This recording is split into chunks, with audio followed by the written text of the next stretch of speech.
ನಮಸ್ತೆ ವೀಕ್ಷಕರೇ. ಪ್ರಸಂಗಕರ್ತನ ಪದ್ಯಕ್ಕೆ ಭಾಗವತರ ಜೀವಾಳ, ಹಿಮ್ಮೇಳದ ಜೇಂಕಾರ, ನವರಸಗಳ ಅಭಿನಯ ಹಾಗೂ ಭಾವಪೂರ್ಣ ಅರ್ಥದ ಜೊತೆ ಪ್ರದರ್ಶಿಸುವ ಯಕ್ಷಗಾನ ಎಂಬ ಹೊನಲು ಬೆಳಕಿನ ಕಲೆಯ ಹಿಂದೆ ನಡೆಯುವಂತಹ ಕಲಾವಿದನ ಬದುಕಿನ ಕುರಿತು ಸಣ್ಣ ಅವಲೋಕನ ಮಾಡುವ ಪ್ರಯತ್ನ ಯಕ್ಷ ಧ್ರುವತಾರೆ.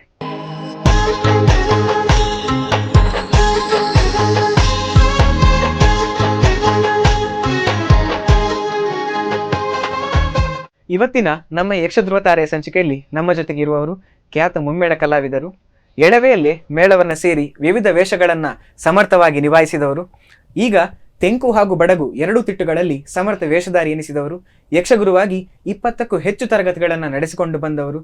ಅಷ್ಟೇ ಅಲ್ಲ, ಸದ್ಯಕ್ಕೆ ತೆಂಕುತಿಟ್ಟಿನ ಅಗ್ರಗಣ್ಯ ಸ್ತ್ರೀ ವೇಷಧಾರಿಗಳಲ್ಲಿ ಒಬ್ಬರಾದಂಥ ಶ್ರೀಯುತ ರಕ್ಷಿತ್ ಶೆಟ್ಟಿ ಪಡ್ರೆಯವರು ಇವತ್ತು ನಮ್ಮ ಜೊತೆಗಿದ್ದಾರೆ. ಬನ್ನಿ ಅವರನ್ನ ಕಾರ್ಯಕ್ರಮಕ್ಕೆ ಸ್ವಾಗತಿಸೋಣ. ಸರ್, ಕಾರ್ಯಕ್ರಮಕ್ಕೆ ಸ್ವಾಗತ. ನಿಮ್ಮನ್ನ ಮಾತಾಡ್ಸೋಕ್ಕೂ ಮುಂಚೆ ವೀಕ್ಷಕರೇ, ಅವರ ಬಗ್ಗೆ ಒಂದು ಸಣ್ಣ ವಿಡಿಯೋ ನೋಡ್ಕೊಂಡು ಬರೋಣ ಬನ್ನಿ. ಕಲಾಮಾತೆ ಎಲ್ಲರನ್ನ ಕೈ ಬೀಸಿ ಕರೀತಾಳೆ, ಆದ್ರೆ ಕೆಲವರನ್ನ ಮಾತ್ರ ಆಯ್ಕೆ ಮಾಡ್ತಾಳೆ. ಅಂತಹ ಕೆಲವು ವ್ಯಕ್ತಿಗಳಲ್ಲಿ ಒಬ್ಬರು ತೆಂಕು ಬಡಗು ಉಭಯ ತಿಟ್ಟಿನ ಸಮರ್ಥ ಯಕ್ಷಗಾನ ಕಲಾವಿದ ಹಾಗೂ ಯಕ್ಷ ನಾಟ್ಯ ಗುರು ಶ್ರೀ ರಕ್ಷಿತ್ ಶೆಟ್ಟಿ ಪಡ್ರೆ.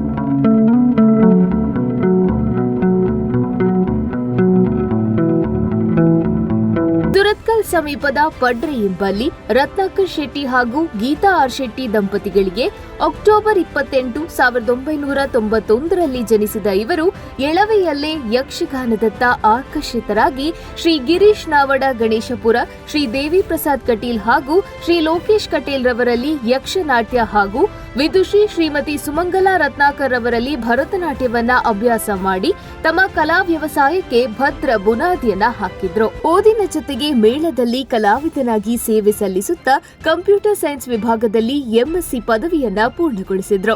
ಇದರ ನಂತರವೂ ತಮ್ಮ ವೃತ್ತಿ ಜೀವನದೊಂದಿಗೆ ಯಕ್ಷಗಾನವನ್ನ ಉಪವೃತ್ತಿಯಾಗಿ ಸ್ವೀಕರಿಸಿ ಆ ಕ್ಷೇತ್ರದಲ್ಲಿ ಸಾಧನೆಯನ್ನ ಮಾಡ್ತಾ ತಾವೂ ಕರಗತ ಮಾಡಿಕೊಂಡ ಯಕ್ಷಗಾನ ನಾಟ್ಯದ ವಿದ್ಯೆಯನ್ನ ಉಳಿದವರಿಗೂ ಹಂಚುವ ಆಸೆಯಿಂದ ಯಕ್ಷನಾಟ್ಯ ತರಬೇತಿಗಳನ್ನ ಪ್ರಾರಂಭಿಸಿ ಇಂದು ವಿವಿಧ ಕಡೆಗಳಲ್ಲಿ 24ಕ್ಕೂ ಹೆಚ್ಚು ತರಗತಿಗಳನ್ನ ನಡೆಸುತ್ತಾ ನೂರಾರು ಯುವ ಕಲಾವಿದರನ್ನ ರಂಗಕ್ಕೆ ನೀಡುವಲ್ಲಿ ತಮ್ಮ ಸೇವೆಯನ್ನ ಮಾಡ್ತಾ ಬರ್ತಾ ಇರುವ ಇವರು ಈಗ ಪೂರ್ಣ ಪ್ರಮಾಣದಲ್ಲಿ ಯಕ್ಷಗಾನವನ್ನೇ ಪ್ರಧಾನ ವೃತ್ತಿಯನ್ನಾಗಿ ಸ್ವೀಕರಿಸಿದ್ದಾರೆ. ಕೇವಲ ಸಾಂಪ್ರದಾಯಿಕ ಯಕ್ಷಗಾನ ಪ್ರದರ್ಶನ ಮಾತ್ರವಲ್ಲದೆ ರೂಪಕ, ನಾಟ್ಯ ವೈಭವ, ಸಾಮಾಜಿಕ ಪ್ರಸಂಗ ಹಾಗೂ ಯಕ್ಷ ನಾಟಕಗಳಲ್ಲೂ ತಮ್ಮನ್ನು ತಾವು ತೊಡಗಿಸಿಕೊಂಡು ಬಂದಿರುವ ಪಡ್ರೆಯವರಿಗೆ ಅಭಿಮಾನಿಗಳು ಪ್ರೀತಿಯಿಂದ ನೀಡಿದ ಬಿರುದು ನಾಟ್ಯ ಮಯೂರಿ.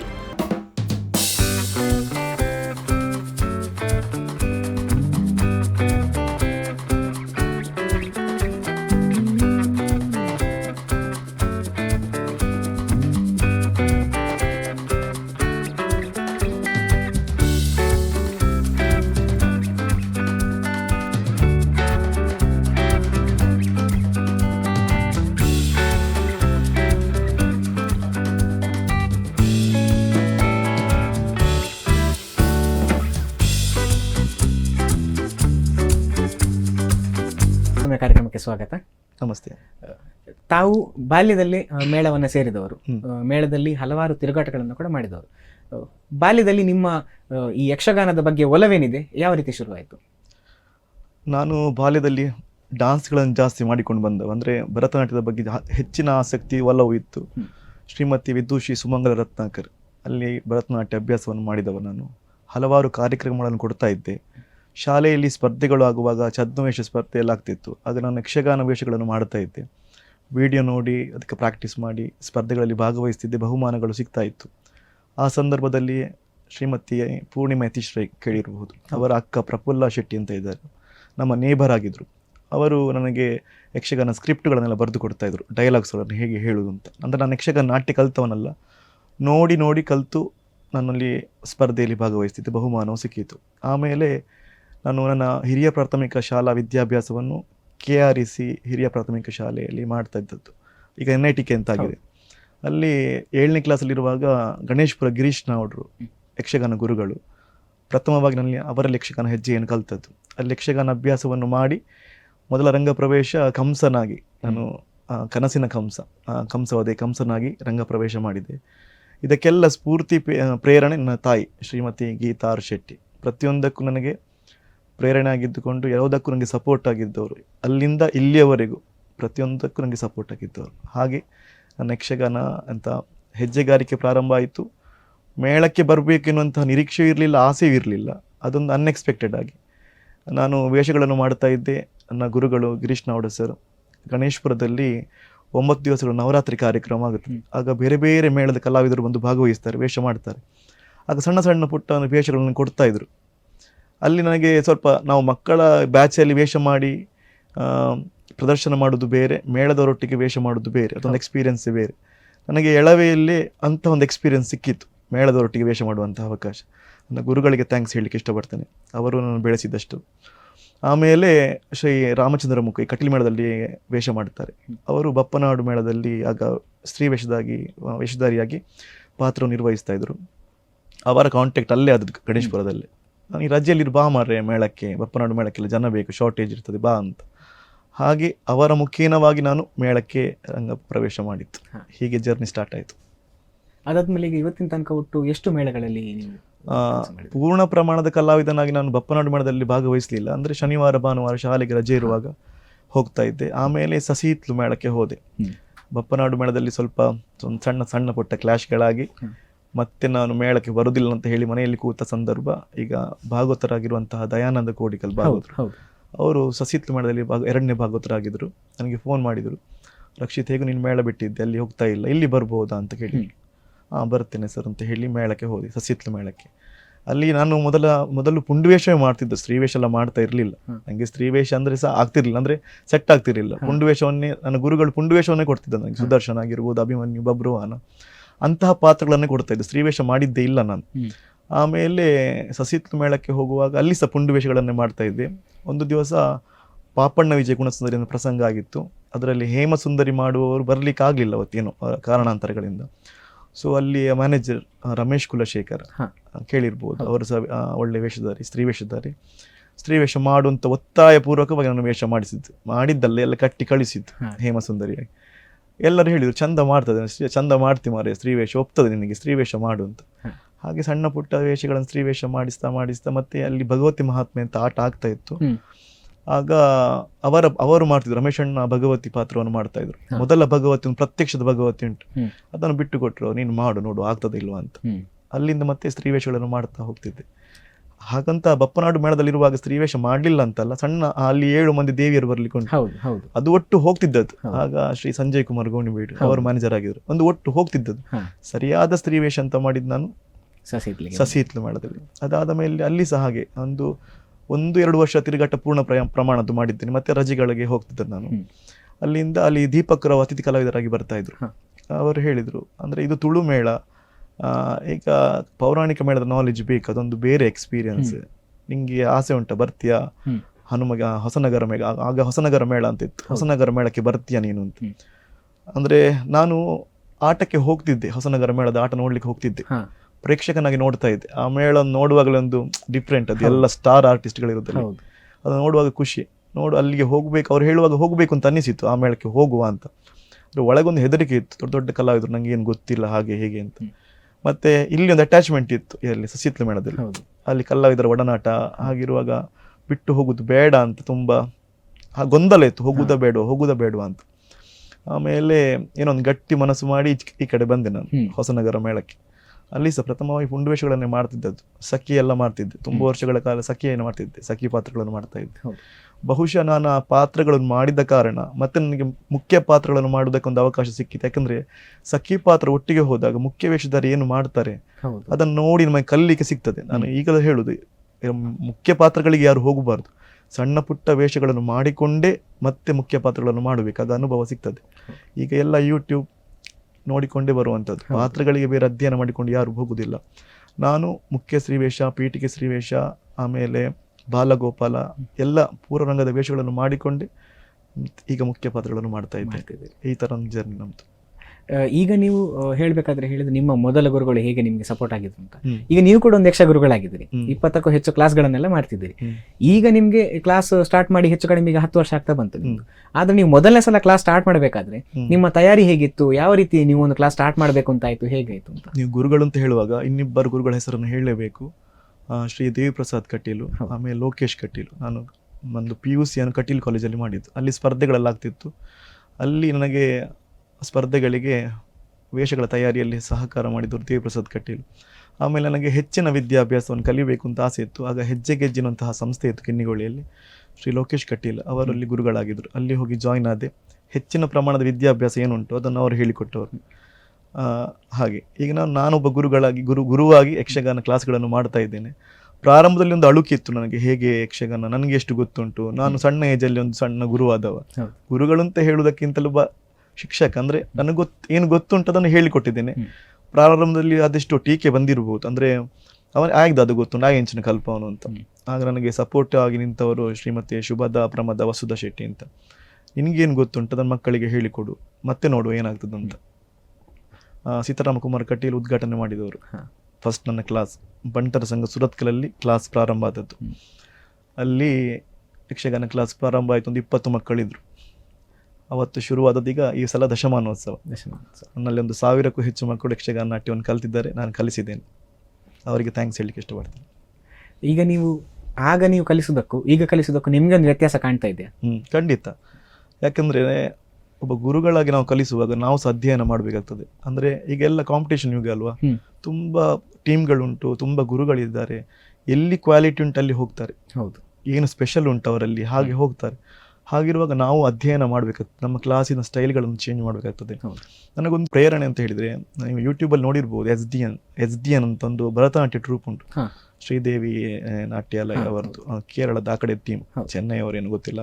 ಅವ್ರದ್ದು ಕ್ಲಾಸ್ ಮಾಡುವ ಸ್ಟೈಲ್ಸ್ ಎಲ್ಲ ಅದನ್ನು ನಾನು ರೆಫರ್ ಮಾಡ್ತಾ ಇರ್ತೇನೆ ಆದಷ್ಟು. ಒಂದು ಒಟ್ಟು ಕ್ಲಾಸ್ ಮಾಡೋದಲ್ಲ, ಅವರೊಂದು ಸಿಸ್ಟಮ್ಯಾಟಿಕ್ ಆಗಿ ಕ್ಲಾಸ್ ಮಾಡ್ತಾರೆ. ಪ್ರತಿಯೊಂದು ಥಿಯರಿ ಆಗಿರ್ಬೋದು, ಪ್ರಾಕ್ಟಿಕಲ್ ಆಗಿರ್ಬೋದು, ಅದರ ಬಗ್ಗೆ ಎಲ್ಲ ಜಾಸ್ತಿ ನಾಲೆಜನ್ನು ಕೊಡ್ತಾರೆ ಮಕ್ಕಳಿಗೆ. ಮತ್ತು ಶಿಸ್ತು ಮತ್ತು ನೀಟ್ ಒಟ್ಟಲ್ಲ, ಅಂಗಶುದ್ಧ. ನಾನು ಭರತನಾಟ್ಯ ಕಲಿತ ಕಾರಣ ನನಗೆ ತುಂಬ ಹೆಲ್ಪ್ ಆಗಿದೆ. ಅದನ್ನು ನಾನು ಇಲ್ಲಿ ಅಳವಡಿಸಿಕೊಂಡಿದ್ದೇನೆ ಮಕ್ಕಳಿಗೆ. ನಾನು ಥಿಯರಿಯನ್ನು ಸಹ ಮಾಡ್ತೇನೆ, ಪ್ರಾಕ್ಟಿಕಲ್ಸನ್ನು ಮಾಡ್ತೇನೆ. ಪ್ರಾಕ್ಟಿಕಲ್ನೆಲ್ಲ ಎಂತ ಹೇಳ್ತೇನೆ, ನಾವೊಂದು ರೆಕಾರ್ಡಿಂಗ್ ಸಿಸ್ಟಮ್ ಮಾಡಿದ್ದೇವೆ. ಅಂದರೆ ಸ್ಟುಡಿಯೋಗೆ ಹೋಗಿ ತೆಂಕುತಿಟ್ಟಿನ ಯಕ್ಷಗಾನ ಅಭ್ಯಾಸ ಕ್ರಮಗಳುಂಟು, ಅದನ್ನೆಲ್ಲ ರೆಕಾರ್ಡಿಂಗ್ ಮಾಡಿಸಿ ಮಕ್ಕಳಿಗೆ ಕ್ಲಾಸ್ನಲ್ಲಿ ಅದೇ ರೀತಿ ಪಾಠ ಮಾಡುವಂಥದ್ದು. ಮತ್ತು ನಮ್ಮಲ್ಲಿ ಭರತನಾಟ್ಯದಲ್ಲಿ ಹೇಗೆ ಎಕ್ಸಾಮ್ಸ್ ಉಂಟು, ಜೂನಿಯರ್ ಸೀನಿಯರ್, ಹಾಗೆ ನಾನು ಯಕ್ಷಗಾನದಲ್ಲಿ ಸಹ ನಾನು ಮಾಡ್ತೇನೆ. ಬೇರೆ ನನಗೆ ಗೊತ್ತಿದ್ದ ಪ್ರಕಾರ ಬೇರೆ ಕ್ಲಾಸ್ಗಳಲ್ಲಿ ಇಲ್ಲ ಅಂಥದ್ದು. ನಮ್ಮಲ್ಲಿ ಪ್ರತಿ ವರ್ಷ ಯಕ್ಷಗಾನ ಎಕ್ಸಾಮ್ ಮಾಡ್ತೇವೆ, ಜೂನಿಯರ್ ಮತ್ತು ಸೀನಿಯರ್. ಜೂನಿಯರ್ಗೆ ಇಷ್ಟು ಪೋರ್ಷನ್ ಉಂಟು, ಸೀನಿಯರ್ಗೆ ಇಷ್ಟು ಪೋರ್ಷನ್ ಉಂಟು. ಯಾಕೆ ಮಾಡೋದು ಅಂತ ಹೇಳಿದರೆ, ಇಲ್ಲಿ ಕಲಿತು ಮತ್ತೆ ಹೋದ ಮಕ್ಕಳು ಅವರಿಗೆ ಏನು ಯಕ್ಷಗಾನ ನೀವು ಏನು ಕಲ್ತಿದ್ದೀರಿ ಅನ್ನುವಂಥ ಒಂದು ಪ್ರೂಫ್ ಬೇಕು. ಮತ್ತು ಅವರಿಗೆ ನಿಖರವಾಗಿ ಇಂಥದ್ದು ಅಂತ ಹೇಳುವುದು ಗೊತ್ತಿರಬೇಕು. ಹೌದು, ಅವರು ಎಲ್ಲ ವಿಭಾಗದಲ್ಲಿ ಸಹ ಸಮರ್ಥರಾಗಿರ್ಬೇಕು ಅನ್ನುವಂತಹ ಉದ್ದೇಶಕ್ಕೆ ಒಂದು ಈ ರೀತಿಯ ಎಕ್ಸಾಮ್ಗಳನ್ನು ಪ್ರತಿ ವರ್ಷವೂ ಮಾಡ್ತಾ ಇದ್ದೇನೆ. ಸರ್, ಈಗ ಯಕ್ಷಗಾನ ಅಂತ ಹೇಳುವಂಥದ್ದು ಏನ್ ಹೇಳ್ತಾರೆ, ಈ ಸಾಂಸ್ಥಿಕ ನೆಲೆಕಟ್ಟನ್ನು ಹೊಂದಿರುವಂಥದ್ದಲ್ಲ. ಯಾಕಂದ್ರೆ ಯಕ್ಷಗಾನದಲ್ಲಿ ಹೆಚ್ಚಾಗಿ ನಿಮ್ಗೆ ಚೌಕಟ್ಟುಗಳನ್ನ ಹೇಳ್ತಾರೆ ಬಿಟ್ಟು ಅದರ ಒಳಗಿಂದ ಇದೇ ರೀತಿ ಅಂತ ಹೇಳಿಕ್ ಆಗುದಿಲ್ಲ. ಹಾಗಾಗಿ ಅಂತ ಒಂದು ಜಾಗದಲ್ಲಿ ಈ ರೀತಿ ಒಂದು ಸಾಂಸ್ಥಿಕ ವ್ಯವಸ್ಥೆ ತಂದು ಪರೀಕ್ಷೆಯನ್ನ ಮಾಡೋದ್ರಿಂದ, ಅದು ಕೂಡ ಈಗ ಮಕ್ಕಳಿಗೆಲ್ಲ ಹೆಚ್ಚಾಗಿ ಶಾಲೆಗೆ ಹೋಗ್ಬೇಕಾದ್ರೆ ಪರೀಕ್ಷೆ ಅಂತೆಲ್ಲ ಹೇಳುವಂಥದ್ದು ಹೇಗಿದ್ರು ಹೋಗಿಕೊಂಡಿರೋದ್ರಿಂದ, ಯಕ್ಷಗಾನದಲ್ಲಿ ಕೂಡ ಹಾಗೆ ಮಾಡೋದ್ರಿಂದ ಮುಂದೆ ಬರಬೇಕಾದ್ರೆ ತಾವು ಹೇಳಿದ್ರೊಟ್ಟಿಗೆ ರಂಗದಲ್ಲಿ ಅದು ಯಾವ ರೀತಿ ಎಲ್ಲ ಪರಿಣಾಮವನ್ನು ಬೀರ್ಬೋದು ಅಂತ ಕಾಣ್ತದೆ ನಮಗೆ.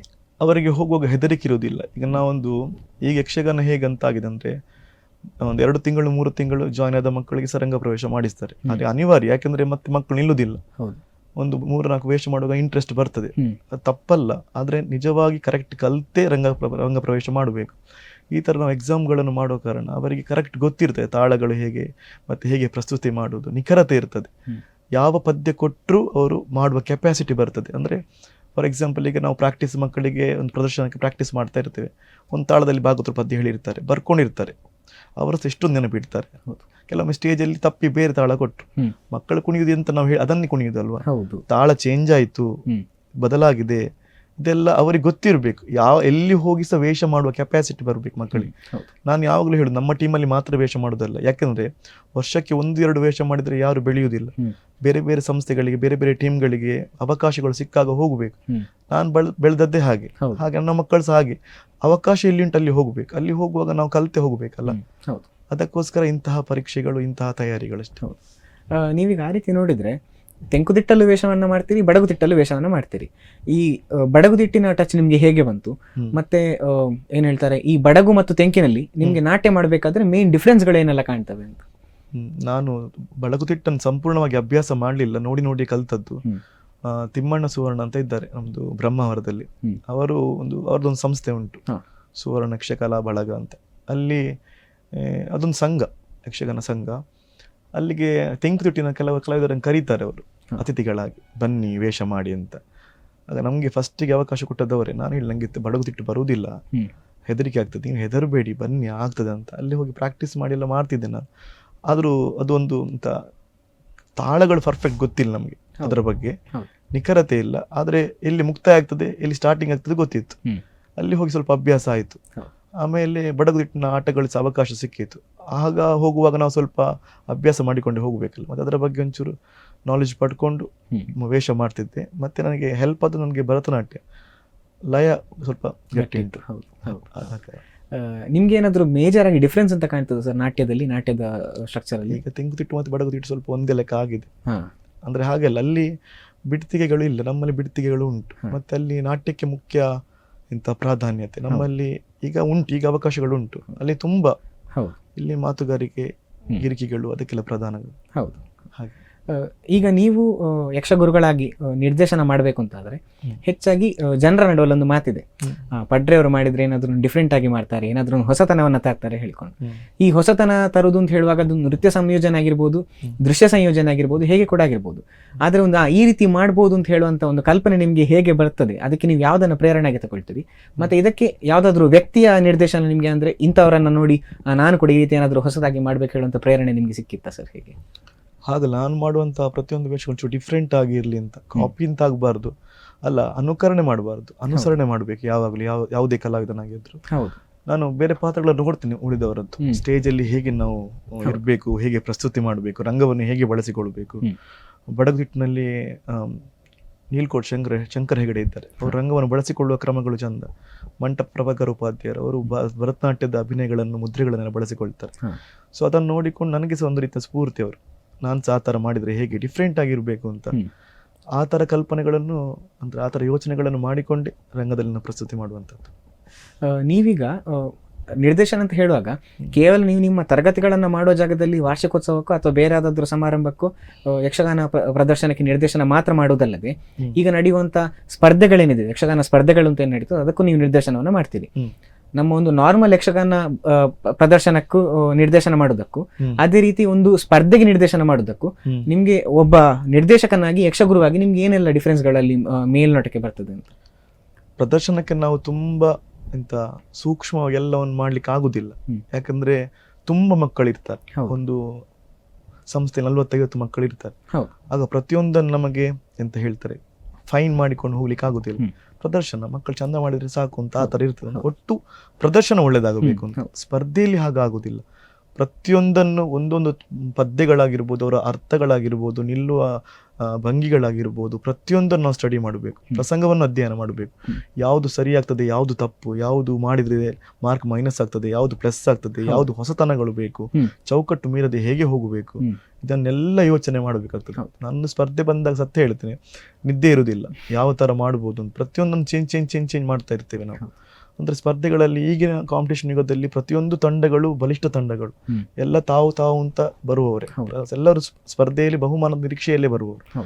ಹಾಗಿರುವಾಗ ನಾವು ಬಹುಮಾನ ನಿರೀಕ್ಷೆಯೂ ಬೇಕು ಅಂತ ಒಂದು ಒಳ್ಳೆಯ ಪ್ರದರ್ಶನವನ್ನು ಕೊಡಬೇಕು ಎನ್ನುವಂತಹ ಉದ್ದೇಶದಿಂದಲೇ ಗುರುಗಳಾಗಿ, ನಿರ್ದೇಶಕರಾಗಿ ನಾನು ಅದರ ಬಗ್ಗೆ ತಯಾರಿಗಳನ್ನು ಮಾಡಿಕೊಳ್ತೀನಿ. ನೀವು ನಿಮ್ಮ ವಿದ್ಯಾರ್ಥಿ ಜೀವನದಲ್ಲಿ ಇರಬೇಕಾದ್ರೆ ಕೂಡ ಪುಂಡು ವೇಷದಲ್ಲಿ ಏನ್ ಹೇಳ್ತಾರೆ ಭಾಗವಹಿಸಿ ಸ್ಪರ್ಧೆ ಒಂದು ಪ್ರಶಸ್ತಿಯನ್ನೆಲ್ಲ ಗಳಿಸಿಕೊಂಡಿರ್ತವ್ರು. ಹಾಗಾಗಿ ಆ ಅನುಭವ ಕೂಡ ನಿಮ್ಗೆ ಇಲ್ಲಿ ಹೆಲ್ಪ್ ಆಗ್ತಿದೆ ಹೇಗೆ ಅಂತ? ಖಂಡಿತ.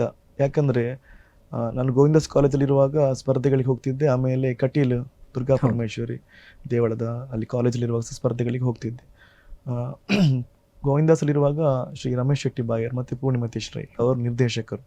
ರಮೇಶ್ ಅಣ್ಣ ತುಂಬಾ ಸ್ಟ್ರಿಕ್ಟ್. ನಾನು ಆಗಲೇ ನೀವು ಹೇಳಿದಾಗ ನಾನು ಸಣ್ಣದ್ರಲ್ಲೇ ಮೇಳಕ್ಕೆ ಹೋದವ. ಅಲ್ಲಿ ಪ್ರಾಕ್ಟೀಸ್ ಎಲ್ಲ ಮಾಡುವಾಗ ಸ್ವಲ್ಪ ನಾವು ಮೇಳ ಅಷ್ಟೇ ಕುಣಿಯುವುದು. ಅವು ಬೊರ್ಚಿ, ಅವು ಮೇಳದ ಅವ್ರು ಬೊರ್ಚಿ ಒಂದು ಪೂರ ಮೂಲು ಗಿಮಿಕ್ಸ್ ಪೂರ ನಲ್ಲಿ ಪರಿಚ್ ಒಂದು ಈತಿ ಪರಂಪರೆ ಶಾಸ್ತ್ರೀಯ ಈತೆನಲ್ಲಿ ಕೊಡುವಂತ ಅಲ್ಲಿಂದ ಶುರುವಾದ ಸ್ಪರ್ಧೆಗಳಿಗೆ ಹೀಗೆ ಉಂಟು ಅಂತ ಆ ಥರ ನಾನು ತಿಳ್ಕೊಂಡೆ. ಮತ್ತೆ ಸ್ಪರ್ಧೆಗಳಲ್ಲಿ ಭಾಗವಹಿಸ್ತಿದ್ದೆ, ಮತ್ತೆ ನನಗೆ ಪ್ರಥಮ ಪುಂಡುವೇಷ ಪ್ರಶಸ್ತಿ ಬರ್ತಿತ್ತು, ನಮ್ಮ ತಂಡಗಳಲ್ಲಿ ನನಗೆ ಬರ್ತಿತ್ತು. ಹಾಗೆ ಸರ್, ಈಗ ಇನ್ನೊಂದು ಕಡೆ ನೋಡ್ಲಿಕ್ಕೆ ಹೋದ್ರೆ ನೀವು ಪುಂಡುವೇಷವನ್ನು ಕೂಡ ಮಾಡ್ತೀರಿ, ಸ್ತ್ರೀವೇಷವನ್ನು ಕೂಡ ಮಾಡ್ತೀರಿ. ಅದರಲ್ಲೂ ಏನು ಹೇಳ್ತಾರೆ, ಒಂದೇ ಪ್ರಸಂಗದಲ್ಲಿರುವಂಥ ವೈವಿಧ್ಯಮಯ ವೇಷಗಳನ್ನು ಕೂಡ ನಾವು ಮಾಡಿ ನೀವು ಏನು ಹೇಳ್ತಾರೆ ಪ್ರದರ್ಶನವನ್ನು ಕೊಟ್ಟವರು. ಒಂದು ಕಡೆಯಲ್ಲಿ ಅಭಿಮನ್ಯುವನ್ನು ಕೂಡ ಮಾಡ್ತೀರಿ, ಇನ್ನೊಂದು ಕಡೆಯಲ್ಲಿ ಸುಭದ್ರೆಯನ್ನು ಮಾಡ್ತೀರಿ. ಈ ಕಡೆ ಇನ್ನೊಂದು ಪ್ರಸಂಗಕ್ಕೆ ಬಂದರೆ ಸುದರ್ಶನವನ್ನು ಮಾಡುವಂಥವರು ನೀವು, ಲಕ್ಷ್ಮಿಯನ್ನು ಮಾಡುವರು. ಈಗ ಇದು ಹೇಳುವಾಗ ನಾವು ಬರೀ ನಮ್ಮ ವೇಷಭೂಷಣ ಮಾತ್ರ ಬದಲಾಗುವುದಿಲ್ಲ, ಹಾವಭಾವ ಆಗಿರ್ಬೋದು, ನಯನಾಜೂಕ ಆಗಿರ್ಬೋದು, ನಮ್ಮ ಪ್ರಿಪರೇಷನ್ ಆಗಿರ್ಬೋದು, ಎಲ್ಲ ಚೇಂಜ್ ಆಗ್ತದೆ. ಹಾಗಾಗಿ ಎಷ್ಟೋ ಸಲ ಹಿಂದಿನ ದಿವಸ ಒಂದು ಪುಂಡು ವೇಷವನ್ನು ಮಾಡಿ ಮರು ದಿವಸ ನಯನಾಜುಕಿನ ವೇಷವನ್ನು ಮಾಡುವಂಥ ಪರಿಸ್ಥಿತಿಗಳೆಲ್ಲ ಬರ್ತದೆ.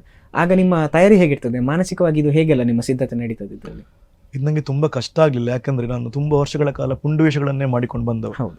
ಬಹುಶಃ ನಾನು ಫಸ್ಟಿಗೆ ಸ್ತ್ರೀವೇಷ ಮಾಡಿ ಮತ್ತೆ ಪುಂಡು ವೇಷ ಮಾಡ್ತಿದ್ರೆ ಕಷ್ಟ ಆಗ್ತಿತ್ತು, ಏನು ಅದು ಒಗ್ಗಿಕೊಳ್ಳಿ ಕಷ್ಟ ಆಗ್ತಿತ್ತು ಗೊತ್ತಿಲ್ಲ. ಪುಂಡುವೇಷಗಳನ್ನೇ ಮಾಡಿದ ಕಾರಣ ನನಗೆ ಅದು ಕಷ್ಟ ಅಂತ ಅನ್ನಿಸ್ಲಿಲ್ಲ. ಮತ್ತೆ ಈ ಪಾತ್ರಗಳ ಗಡಸುತನವೇ ಬೇರೆ, ಸ್ತ್ರೀ ವೇಷದ ಸ್ವಲ್ಪ ನಾಜೂಕುಗಳು ಮತ್ತೆ ಭಾವನೆಗಳು ಬೇರೆ.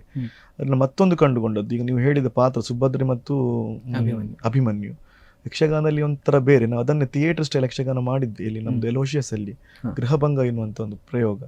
ಅಲ್ಲಿ ಒಂಥರ ಡಿಫ್ರೆಂಟ್ ಆಗಿತ್ತು ಆ ಪಾತ್ರಗಳು ಅಂತ. ಅಂದ್ರೆ ನಮ್ಮ ಯಕ್ಷಗಾನದ ಸುಭದ್ರೆಯ ಭಾವನೆಗಳಲ್ಲ, ಅಂದ್ರೆ ಆ ತರ ಅಲ್ಲ, ಒಂದು ಬೇರೆ ತರ.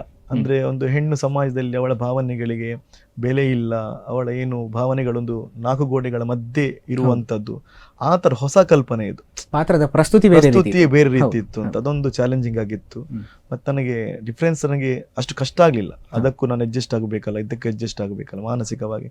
ಅಂದ್ರೆ ಪಾತ್ರಗಳ ಬಗ್ಗೆ ಪದ್ಯಗಳ ನೋಡಿಕೊಂಡು ಅದಕ್ಕೆ ಭಾವನೆಗಳು ಹೇಗೆ ಕೊಡಬೇಕು ಅದರ ಬಗ್ಗೆ ಯೋಚನೆ ಮಾಡ್ತೇನೆ. ಬಿಟ್ರೆ ನನಗೆ ಅದು ಕಷ್ಟ ಅಂತ ಆಗ್ಲಿ, ಇವತ್ತು ಪುಂಡುವೇಷ ಉಂಟು ನಾಳೆ ಸ್ತ್ರೀವೇಷ, ಆ ತರ ನನಗೆ ಕಷ್ಟಗಳಾಗ್ಲಿಲ್ಲ. ಸ್ವರಗಳ ಪ್ರಾಬ್ಲಮ್ ಆಗ್ತಿತ್ತು. ಈಗ ನಾನು ಸ್ತ್ರೀವೇಷ ಮಾಡಿಕೊಂಡು ಬರುವ ಕಾರಣ ಮೊದಲು ಚಂಡಮುಂಡ್ರು ಸಹ ಮಾಡಿದ್ದೆ ಉಂಟು, ಮಾಲಿನಿ ಮಾಡಿ ಚಂಡಮುಂಡ್ರು ಮಾಡಿದ್ದುಂಟು ಒಂದೇ ನಮ್ಮ ಮೇಳದಲ್ಲಿ ರಜೆಗೆ. ಅದು ಪ್ರತಿದಿನ ಹಾಗಾದ್ರೆ ಕಷ್ಟ ಆಗ್ತಂತ. ಮತ್ತೆ ನಮ್ಮ ವಾಯ್ಸ್ಗಳು ಮತ್ತೆ ಹಾಗೆ ಕರ್ಕಶವಾಗಿ ಬರ್ತದೆ ಸ್ವಲ್ಪ, ಅದೊಂದು ಸ್ವಲ್ಪ ಕಷ್ಟ ಆಗ್ತದೆ. ಬಿಟ್ಟರೆ ಮತ್ತೆ ಯಾವ ತೊಡಕುಗಳಾಗಲಿ. ನೀವೀಗ ಪುಂಡುವೇಷ ಹಾಗೂ ಸ್ತ್ರೀವೇಷವನ್ನು ಮಾಡಬೇಕಾದ್ರೆ ಕೇವಲ ಪುಂಡುವೇಷ ಸ್ತ್ರೀವೇಷ ಅಂತ ಅದನ್ನು ನೋಡ್ಲಿಕ್ಕೆ ಆಗುದಿಲ್ಲ. ಅದರಲ್ಲೂ ಬಹಳಷ್ಟು ವೆರೈಟಿಗಳಿರ್ತವೆ. ಪ್ರತಿಯೊಂದು ವೇಷಕ್ಕೂ ಅದರದೇ ಆದ ನಡೆ ಇದೆ, ಅದರದೇ ಆದ ಒಂದು ವೇಗ ಇದೆ, ಅದನ್ನು ನಾವು ಪಾಲಿಸ್ಕೊಂಡು ಹೋಗಬೇಕಾಗ್ತದೆ. ನೀವೇನಾದರೂ ಹೊಸ ವೇಷವನ್ನು ಮಾಡ್ತೀರಿ ಅಂತಾದರೆ ಆಗ ನೀವು ಅದರ ತಯಾರಿಯನ್ನು ಹೇಗೆ ಮಾಡ್ಕೊಳ್ತೀರಿ? ಯಾವ ರೀತಿ ಮಾತಾಡಬೇಕಾಗಿರ್ಬೋದು, ಅಥವಾ ಎಷ್ಟು ಏನು ಹೇಳ್ತೇವೆ ಭಾವನೆಯನ್ನು ವ್ಯಕ್ತಪಡಿಸೋದಾಗಿರ್ಬೋದು, ಯಾವ ರೀತಿ ಕುಣಿಯುವುದಾಗಿರ್ಬೋದು, ಇದನ್ನೆಲ್ಲ ತಾವು ಯಾವ ರೀತಿ ತಯಾರಿ ಮಾಡ್ಕೊಳ್ತೀರಿ? ಹೊಸ ಪ್ರಸಂಗ ಬಂದಾಗ ಮೊದಲಾಗಿ ಪದ್ಯಗಳನ್ನು ನೋಡಿಕೊಳ್ತೇನೆ, ಎಷ್ಟೆಲ್ಲ ಪದ್ಯಗಳು ಉಂಟು, ಮತ್ತೆ ಎದುರು ವೇಷ ಯಾರ್ದು ಅಂತ ನೋಡಿಕೊಳ್ತೇನೆ. ಆಮೇಲೆ ಅದರಲ್ಲಿ ಯಾವ ಪದ್ಯಕ್ಕೆ ಕಾಣಿಸಿಕೊಳ್ಳಬಹುದು ಅಂತ ಅದನ್ನು ಫಸ್ಟ್ ನೋಡಿಕೊಳ್ತೇನೆ.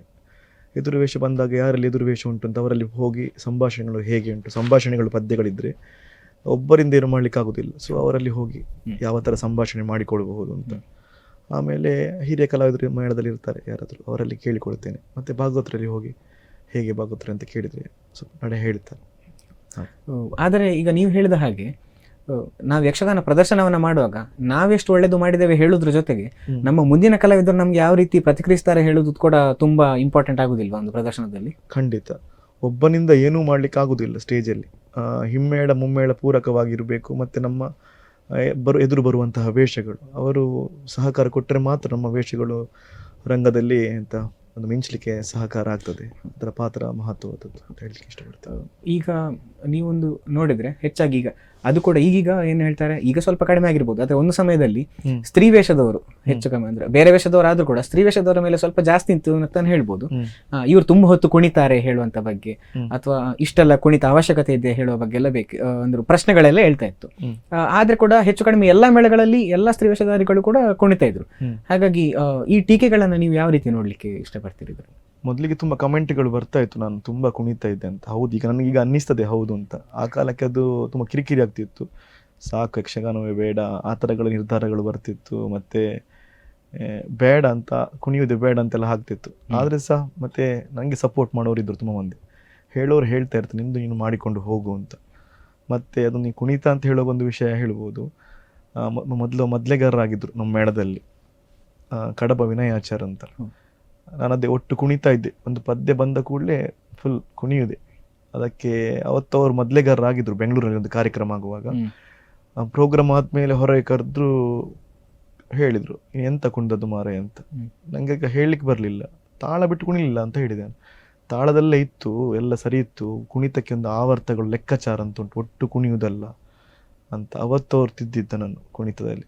ಆಮೇಲೆ ಇಷ್ಟು ಲೆಕ್ಕಾಚಾರ ಉಂಟು, ಹೀಗೆ ಕುಣಿಯಬೇಕು ಅಂತ ಮತ್ತೆ ನಾನು ಡಿಸೈಡ್ ಮಾಡಿಕೊಂಡು ಅಲ್ಲಿಂದ ಮುಂದುವರಿಸ್ಕೊಂಡು ಬಂದೆ. ಮೇಳದಲ್ಲಿ ಸಹ ಹಾಗೆ ನಾವು ಚೈತನ್ಯ ಕೃಷ್ಣ ಪದ್ಯಾಣ ನಮ್ಮ ಮದ್ಲೆಗಾರರು, ಆಯಿತಾ. ಪ್ರತಿಯೊಬ್ಬ ಎಲ್ಲ ಮದ್ಲೆಗಾರರು ಸಹ ಒಳ್ಳೆ ಶ್ರೇಷ್ಠ ಮಟ್ಟದವರೇ. ನಾನು ಅವರ ಬಗ್ಗೆ ಒಂದು ಪ್ರತ್ಯೇಕವಾಗಿ ಹೇಳಬೇಕು. ನಮ್ಮ ಮೇಳದಲ್ಲಿ ಅವರಾಗಿರ್ಬೋದು, ಮತ್ತು ಶ್ರೀಧರ ವಿಟ್ಲ ಆಗಿರ್ಬೋದು, ಆಯಿತಾ, ಮತ್ತು ಸುಬ್ಬಣ್ಣ ನಮ್ಮ ಮೇಳದ ಹಿಮ್ಮೇಳದವರು. ನಮ್ಮ ಮನೋಧರ್ಮವನ್ನು ಅರ್ಥೈಸಿಕೊಂಡು ನುಡಿಸುವವರವರು. ಯಾಕಂದರೆ ನಾವು ಇಂಥದ್ದಂತೊಂದು ಈಗ ಒಂದು ಚಾಲು ಕುಣಿತ ಆಗಿರ್ಬೋದು, ಬೇರೆ ವೆರೈಟಿಗಳಾಗಿರ್ಬೋದು, ನಮ್ಮ ಮನೋಧರ್ಮವನ್ನು ತಿಳ್ಕೊಂಡು ಬಾರಿಸುವವರು ಅವರು. ಅವರ ಸಹಕಾರವು ತುಂಬ ಇದೆ ಅಂತ ಹೇಳಲಿಕ್ಕೆ ಇಷ್ಟಪಡ್ತೀನಿ. ಒಂದು ವೇಳೆ ಅವರು ಏನಾದರೂ ನಿಮ್ಮ ಮನೋಧರ್ಮವನ್ನು ಅರ್ಥ ಮಾಡಿಕೊಂಡು ಅದಕ್ಕೆ ಸರಿಯಾಗಿ ಏನಾದರೂ ಹಿಮ್ಮೇಳದಲ್ಲಿ ಸಹಕರಿಸದೆ ಹೋದರೆ ಹಿಮ್ಮೇಳವು ಕೆಟ್ಟುವಂತಹ ಸಾಧ್ಯತೆ ಇರ್ತದೆ, ನಿಮ್ಮ ನಾಟ್ಯ ಕೂಡ ಹಾಳಾಗುವಂತ ಸಾಧ್ಯತೆ ಇರ್ತದೆ. ಅಲ್ಲ, ಹಾಗಲ್ಲ, ನಮಗೊಂದು ಮೂಡ್ ಇರುವುದಿಲ್ಲ ಅಂತ, ಸಾಕು ಬೇಡ ಅಂತ ಆಗ್ತದೆ. ಅವರು ಪ್ರೋತ್ಸಾಹ ಕೊಟ್ಟಷ್ಟು ನಾವು ಸಹ ಹೊಸತನಗಳನ್ನು ಮಾಡಿಕೊಂಡು ಹೋಗ್ಬೋದು ಅಂತ. ಆದ್ರೆ ಆ ರೀತಿ ಮಾಡುವಾಗ ಇಬ್ರು ಕೂಡ ಬೆಳೆಯುವಂತ ಸಾಧ್ಯತೆ ಕೂಡ ಜಾಸ್ತಿ. ಖಂಡಿತ. ನಾನು ಕುಣಿಯದಿದ್ರೆ ಅವ್ರು ಯಾರಿಗೆ ಬಾರಿಸಿದ್ರು, ಅವ್ರು ಬಾರಿಸಿದ್ರೆ ನಾನು ಹೇಗೆ ಕುಣಿಯೋದು? ಎರಡು ಹೊಂದಾಣಿಕೆ ಇದ್ರೆ, ಒಂದು ಕೆಮಿಸ್ಟ್ರಿ ಇದ್ರೆ ಸರಿ ಆಗ್ತದೆ. ಅದೇ ರೀತಿ ನೀವೇನಾದ್ರೂ ನಾಟ್ಯದ ವಿಚಾರಕ್ಕೆ ನಾನು ಮತ್ತೆ ಬರೋದು ಅಂತಾದ್ರೆ, ನಾಟ್ಯದ ಬಗ್ಗೆ ಟೀಕೆಗಳೆಲ್ಲ ಬರ್ಬೇಕಾದ್ರೆ ಅದೇ ಅಭಿಮಾನಿಗಳ ಅಥವಾ ಅದೇ ಪ್ರೇಕ್ಷಕರು ನಾಟ್ಯ ಮಾಡ್ಬೇಕಾದ್ರೆ ಶಿಳ್ಳೆಯನ್ನು ಹೊಡಿತಾರೆ, ಚಪ್ಪಾಳೆಯನ್ನು ಬಾರಿಸ್ತಾರೆ. ಹಾಗಾದ್ರೆ ಈಗ ನೀವು ನೋಡ್ಬೇಕು ಅಂತಾದ್ರೆ ಎರಡು ಕಡೆಗಳಲ್ಲಿ ನಿಮ್ಗೆ ಕಾಣಿಸಿಗ್ತದೆ. ಅಂದ್ರೆ ಈ ಕಡೆಯಿಂದ ಕಮೆಂಟ್ಗಳು ಬರ್ತದೆ, ಈ ಕಡೆಯಿಂದ ಚಪ್ಪಾಳೆಗಳು ಬರ್ತದೆ. ಹಾಗಾಗಿ ಇದು ಅಂದ್ರೆ ಪ್ರೇಕ್ಷಕ ಕಲಾವಿದನನ್ನ ಏನು ಮಾಡ್ಲಿಕ್ಕೆ ಹೇಳ್ತಿದ್ದಾನೆ ಅಂತ ಹೇಳುವ ರೀತಿ ನೀವು ನೋಡ್ತೀರಿ ಇದನ್ನ? ನಾನು ಕಲಾವಿದನಾಗಿ ನಾವು ಅರ್ಥೈಸಿಕೊಳ್ಬೇಕು. ಅವ್ರು ಒಳ್ಳೆದಕ್ಕೆ ಕ್ಲಾಪ್ಸ್ ಬಡಿತಾರೆ ಅಥವಾ ಸಾಕು ನಿಲ್ಲಿಸು ಅಂತ ಹೇಳಿದಕ್ಕೆ ಕ್ಲಾಪ್ಸ್ ಬಡಿತಾರೆ ಅಂತ ಅದನ್ನು ಅರ್ಥೈಸಿಕೊಳ್ಬೇಕು. ಹೇಗೆ ಪ್ರೇಕ್ಷಕರ ಮನೋಧರ್ಮ ಅಂತ. ಮತ್ತೆ ಒಂದು ಯಾರೇ ಆಗಲಿ, ಯಾವುದೇ ವೇಷವಾಗಿ ಕುಣಿಯೋದಂತೂ ಬಿಡಿ, ಒಂದು ಮಾತುಗಾರಿಕೆ ಆಗಿರ್ಬೋದು, ಒಂದು ಪ್ರಸ್ತುತಿ ಇರ್ಬೋದು, ಎದುರಿಂದ ಪ್ರತಿಕ್ರಿಯೆ ಬಂದಾಗ ಮಾತ್ರ ನಮಗೂ ಇನ್ನೊಂದು ರೀತಿಯ ಉತ್ತೇಜನ ಸಿಗ್ತದೆ. ಒಂದು ಆ ಪಾತ್ರ ಇನ್ನೂ ಒಳ್ಳೇದು ಮಾಡಬಹುದು, ಆ ರೀಚ್ ಆಗ್ತಾ ಉಂಟು ಜನಗಳಿಗೆ, ಆ ಚಂದ ಆಗ್ತಾ ಉಂಟು, ನಮ್ಗೆ ಆಟೋಮೆಟಿಕ್ ಆಗಿ ಆಟ ಒಳ್ಳೇದಾಗ್ತದೆ ಅಲ್ವಾ. ಮತ್ತೆ ಟೀಕೆ ಟಿಪ್ಪಣಿ ಇದ್ದದ್ದೇ, ಅದಕ್ಕೆ ನಾನು ಟೀಕೆ ಟಿಪ್ಪಣಿಗಳಿಗೆ ಕಿವಿ ಕೊಡುತ್ತೇನೆ. ನನಗೆ ಅನ್ನಿಸ್ಬೇಕು, ಹೌದು ಅವ್ರು ಹೇಳಿದ್ದು ಕರೆಕ್ಟ್ ಅಂತ. ಈಗಲೂ ತಿದ್ದುವಂತ ನನ್ನ ಗುಣ ಉಂಟು ನಲ್ಲಿ. ಯಾರು ಹೇಳಿದ್ರು ನಾನು ಕೇಳ್ತೇನೆ, ಎಲ್ಲ ಹತ್ರ ಹೇಳ್ತೇನೆ. ಒಂದು ಇರೋ ಭಾರಿ ಶೋಕ ಆತನ, ಭಾರಿ ಶೋಕ ಹೆಂಗೆ ಬುರ್ಚಿ ಅಂತ, ಆದ ಮಿಸ್ಟೇಕ್ ಆತನ ಪಾಲನೆ ಅಂತ. ಅದು ಹೌದು ಅಂತಾದರೆ ಅದನ್ನು ನಾನು ಸರಿ ಮಾಡಿಕೊಂಡು ಹೋಗ್ತೇನೆ. ತುಂಬ ಒಂದು ನನ್ನ ಬಗ್ಗೆ ವಿಮರ್ಶೆ ಬರೆದಿದ್ರು, ತುಂಬ ಕುಣಿತಾರೆ, ಹಾಗೆ ಓವರ್ ಆಗ್ತದೆ, ಹೀಗೆ ಯಕ್ಷಗಾನಕ್ಕೆ ಇದು ಬೇಕಾ ಬೇಡವಾ, ನನ್ನ ಡ್ರೆಸ್ಸಿಂಗ್ ಸ್ಟೈಲ್ ಆಗಿರ್ಬೋದು, ನಾನು ಸ್ವಲ್ಪ ಡಿಫ್ರೆಂಟ್ ಆಗಿ ವೇಷಗಳ ಡ್ರೆಸ್ಸಿಂಗ್ಗಳನ್ನು ಮಾಡ್ತೀನಿ ಹೊಸ ಪ್ರಸಂಗದಲ್ಲಿ. ನನಗೆ ಆ ಪಾತ್ರಕ್ಕೆ ಹೌದು ಅಂತ ಅನ್ನಿಸಿದ್ರೆ ಮಾಡ್ತೀನಿ, ನಾನು ಕೇಳೋದಿಲ್ಲ ಅಲ್ವಾ. ನಮಗೆ ಯಾರಿಗೆ ಆಗಿರ್ಬೋದು ಅವರಿಗೆ ಮೊದಲು ಹೌದು ಅಂತ ಅನ್ನಿಸ್ಬೇಕು, ಮತ್ತೆ ಎಲ್ಲರನ್ನು ಮೆಚ್ಚಿಸ್ಲಿಕ್ಕೆ ಆಗುದಿಲ್ಲ. ಹಾಗೆ ಆದ್ರೆ ನೀವಾಗ ಹೇಳುವಾಗ ಹಿಮ್ಮೇಳದವರ ಬಗ್ಗೆ ಹೇಳಿದ್ರಿ. ನಿಮ್ಮ ಮೇಳದಲ್ಲಿ ಆಗುವಾಗ ತೊಂದರೆ ಇಲ್ಲ, ಯಾಕಂದ್ರೆ ಹೆಚ್ಚಾಗಿ ದಿನವೂ ನೋಡೋದ್ರಿಂದ ಮನೋಧರ್ಮವನ್ನು ಅರ್ಥ ಮಾಡ್ಕೊಳ್ಳಿಕ್ಕೆ ಸುಲಭ ಆಗ್ಬೋದು. ಈಗ ನೀವು ಹೆಚ್ಚಾಗಿ ನಾಟ್ಯ ವೈಭವಕ್ಕೂ ಹೋಗ್ತೀರಿ ಅಥವಾ ಬೇರೆ ಕಡೆಯಲ್ಲಿ ಯಾವ್ದಾದ್ರು ಬೇರೆ ಮೇಳಕ್ಕೆ ಅತಿಥಿ ಕಲಾವಿದರಾಗಿ ಹೋದ್ರಿ, ಆಗ ಅಲ್ಲಿನ ಹಿಮ್ಮೇಳದವರಿಗೆ ನಿಮ್ಮ ಮನೋಧರ್ಮವನ್ನು ಅರ್ಥ ಮಾಡ್ಕೊಳ್ಳಿಕ್ಕೆ ಎಷ್ಟು ಕಷ್ಟ ಅಥವಾ ಸುಲಭ ಹೇಗಾಗ್ತದಂತ. ಮತ್ತೆ ಇನ್ನೊಂದು ಏನಂತ ಹೇಳಿದ್ರೆ, ನೀವು ಅವರ ಹತ್ರ ಮುಂಚೆ ಹೋಗಿ ಒಮ್ಮೆ ಏನಾದ್ರು ಮಾತಾಡಿಕೊಳ್ಬೇಕಾಗ್ತದೆ, ನನ್ನ ಈ ರೀತಿ ಎಲ್ಲ ನಮ್ಮ ನಡೆ ಇರ್ತದೆ ಹೇಗೆ ಹೇಳಿಕೊಂಡು, ಅಥವಾ ಅವರ ಮೇಳದಲ್ಲಿ ಯಾವ ರೀತಿ ಇದೆ ಅಂತ ಕೇಳ್ಕೊಳ್ಬೇಕಾಗ್ತದೆ. ನಮ್ಮ ಮೇಳದಲ್ಲಿ ಕನ್ನಡಿ ಕಟ್ಟೆ ಮತ್ತೆ ಚಿನ್ಮಯ್ ಭಟ್ ಅವರಿಬ್ರು, ಅವರಿಗೆ ಹೇಳಬೇಕು ಅಂತಿಲ್ಲ, ನಾವು ಹೇಗೆ ಬರ್ತೇವೆ ಹಾಗೆ ಬರ್ತಾರೆ, ಅವರು ಅಡ್ಜಸ್ಟ್ ಆಗ್ತಾರೆ. ಒಳ್ಳೆ ಸಪೋರ್ಟ್ ಎರಡು ಭಾಗವತರು, ಅದ್ರ ಬಗ್ಗೆ ಎರಡು ಮಾತಿಲ್ಲ. ಹೊರಗಡೆ ಹೋದಾಗ ಕೆಲವು ಕಡೆಯಲ್ಲಿ ನಾವು ಅಂದುಕೊಂಡದಕ್ಕಿಂತ ಜಾಸ್ತಿ ಅವರದ್ದು ಎಂತ ಹೇಳ್ತಾರೆ, ನಮ್ಮದು ಕೋಆರ್ಡಿನೇಷನ್ ಒಳ್ಳೆ ಇರ್ತದೆ ಹಿಮ್ಮೇಳ ಮುಮ್ಮೇಳ. ಕೆಲವೊಮ್ಮೆ ಏನು ಇರುವುದಿಲ್ಲ, ಏನು ಹೇಳಲಿಕ್ಕೆ ಆಗುದಿಲ್ಲ, ಯಾಕಂದ್ರೆ ನಾವು ಆ ಥರ ಮಾಡಿದ್ರೆ ಅವರಿಗೆ ಬೇಸರ ಆಗ್ತದೆ. ನಾವು ಯಾವಾಗಲೂ ಒಮ್ಮೆ ಸಿಗುದಲ್ವಾ, ಡೈಲಿ ಸಿಕ್ಕಿದ್ರೆ ಅದು ವಿಷಯ ಬೇರೆ, ಸೆಟ್ಟಿಂಗ್ಗಳು ಬೇರೆ. ಅಲ್ಲಿ ಹೋದಾಗ ನಮಗೆ ಹೇಗೆ ಆಗ್ತಾ ಹಾಗೆ ಮಾಡಿಕೊಳ್ಬೇಕು, ಮತ್ತೆ ಹೋಗಿ ಮಾತಾಡಿಕೊಳ್ಬೇಕು. ಭಾಗವತರ ಸಮಸ್ಯೆ ಏನು ಆಗುದಿಲ್ಲ ಆ ಥರ. ಚೆಂಡೆ ಮೊದಲು ಸ್ವಲ್ಪ ಕೆಲವೊಮ್ಮೆ ಸಮಸ್ಯೆ ಆಗ್ತದೆ, ಅಂದ್ರೆ ಹಾಗೆ ಹೇಳಿದ್ದಲ್ಲ ನಮಗೆ ಅಂದುಕೊಂಡ ಹಾಗೆ ಕೆಲವೊಮ್ಮೆ ಕುಣಿತ ಮಾಡ್ಲಿಕ್ಕೆ ಕುಣಿಲಿಕ್ಕೆ ಆಗುದಿಲ್ಲ. ಮತ್ತೆ ಹೇಗೆ ಅಡ್ಜಸ್ಟ್ ಆಗ್ತದೆ ಹಾಗೆ ಹೊಂದಾಣಿಕೆ ಮಾಡಿಕೊಂಡು ಹೋಗುದು.